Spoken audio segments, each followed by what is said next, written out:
everybody. It is Thursday. It is June 25th, and I had actually started this video a little earlier. I got a call that our friend, our sister, Pirko Pirantaka, has gone to be with the Lord. She passed away today at here at Vision Nursing Home. That's where I am. Annie Cotton's gone inside to look after some details, and so we're so thankful for Pirko for many years as an active part of our church family. She cared for our kids for so many decades in tremendous, loving, compassionate ways, and while she has been here at Vision for several years, we are thankful for her continued care for many of those years through prayer for, in particular, our junior high and senior high students. So I don't know much more than that right now. We'll have details as we know them and share them with you. So just thankful for Art and Ann Cotton, and in particular, I know a few others have been very faithful in connecting with Pirko over these years that she's been here, but in particular for Art and Ann Cotton and the way that they have lovingly cared for her. So let's also pray for them in this time as well. So coming up next is the video that I had previously recorded. It's just been one of those days. We're a little bit here, a little bit there, and so thanks for sticking it out and taking a look at being in tune with what's going on. Okay, it's a little later today, and I'm sorry about that, but I got a few things I want to be able to share with you. The first is a reminder that we have a Zoom call scheduled for 9 p.m. Tomorrow night, Friday night, and so it'd be great to be able to check in with you. We will have a link out to you either on the Facebook page and on our email tomorrow, our e-bulletin, and so it's a good opportunity for us just to check in a little bit. So that's Friday night. Then Sunday, in addition to our regular video offerings of Kid Jam and music and the message, then Sunday evening there is an all-city drive-in church service at Bethel Church. What a great opportunity for us. It's a Canada Day theme, so we're asking everybody to dress up in red and white, decorate your cars. I think there's going to be a prize for the best decorated car. You'll be able to come. The service will be broadcast through loudspeaker and FM, through an FM transmitter, so you can hear it on your radio.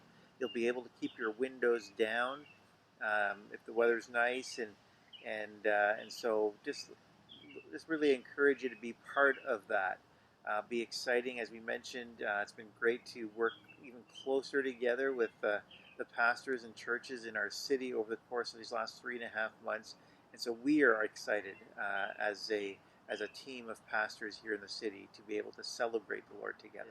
Today I had the chance, maybe you've seen it already on our social media, had the chance to go to the Sexual Assault Survivors Center to be able to present them with some gift cards, Tim Hortons cards, grocery cards, Shoppers Drug Mart cards, and gas cards for the clients that they assist, clients who have suffered through domestic abuse and sexual violence, and girls who have been rescued from human trafficking. And so this is as a result of the generosity of many through our last food drive, and so thank you for that. We were able to send deliver checks to the Salvation Army this week, as well as the Inn of the Good Shepherd. Tomorrow, Lord willing, we'll be able to take some more food over to River City Shelter to help their needs as well. And so those are some really exciting things. Just another indication about how even though our building's closed, that our ministry is unhindered. In fact, it's flourishing, and the opportunities continue to present themselves. We have another food drive. You can write this down, coming up on Sunday, July 19th.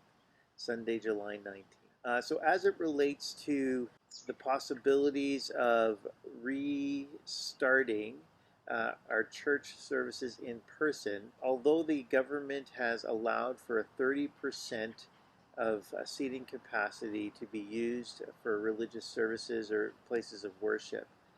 As mentioned in last week's update, that really isn't enough of a criteria. In fact, we had a call yesterday with Dr. Ranaday, the medical officer for Lambton Health, and just asked some questions specifically as it relates to churches, and so we, as a number of pastors, were part of that.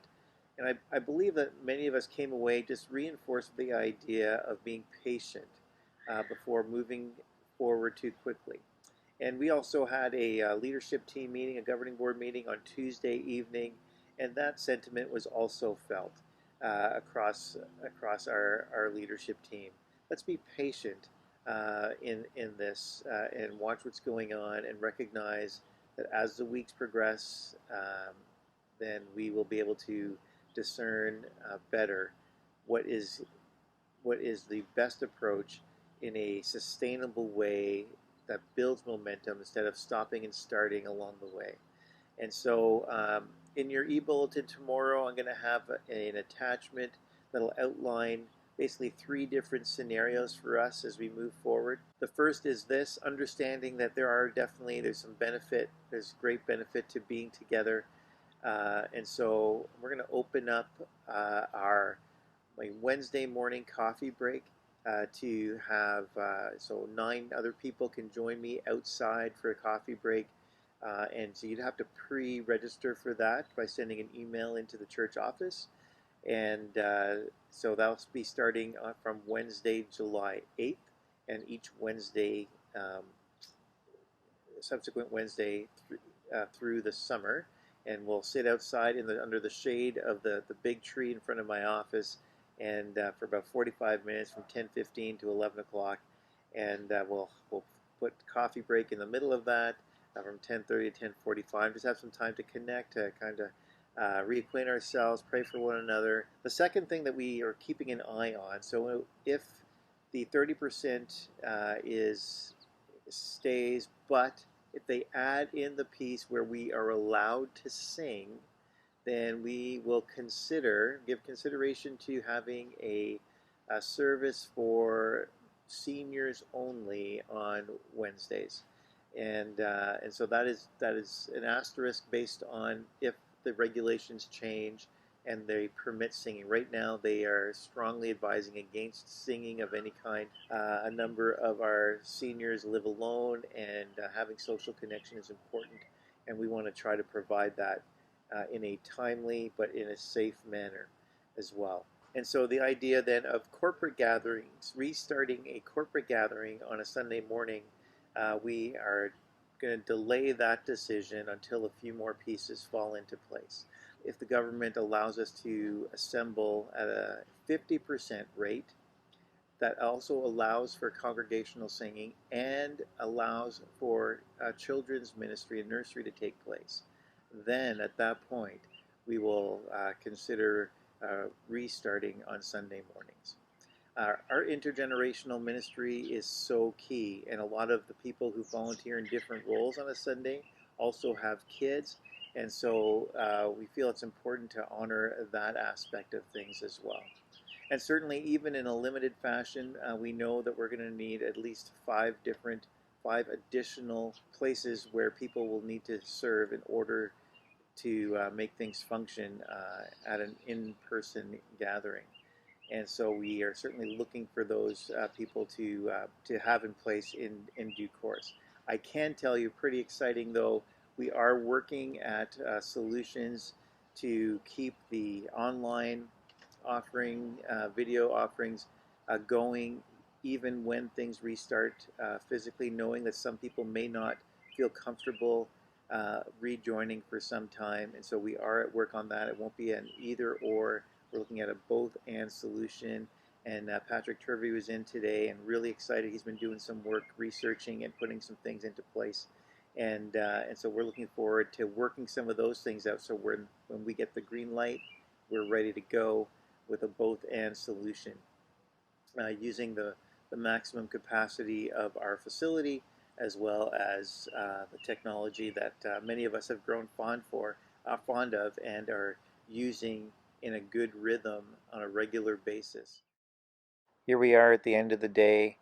Thanks for sticking with us. As you see, there's lots going on for sure, and so thankful to be a part of our church family. Thankful for the many who have been part of our church family for many years, and it was great to be able to just reflect on that a little bit this evening. And so we'll see some of you tomorrow night at 9 p.m. on Zoom, and we'll see some on Sunday via video, and Lord willing, we'll see a lot of you Sunday night at 6:30 at Bethel. Actually, if you can arrive around 6, that would be great. So for now, just thanks for being a tremendous church family. Thanks for being encouraging. Thanks for caring for one another. Thanks for giving generously.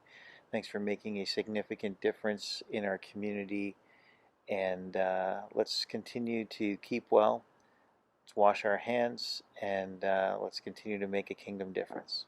All right? See you soon.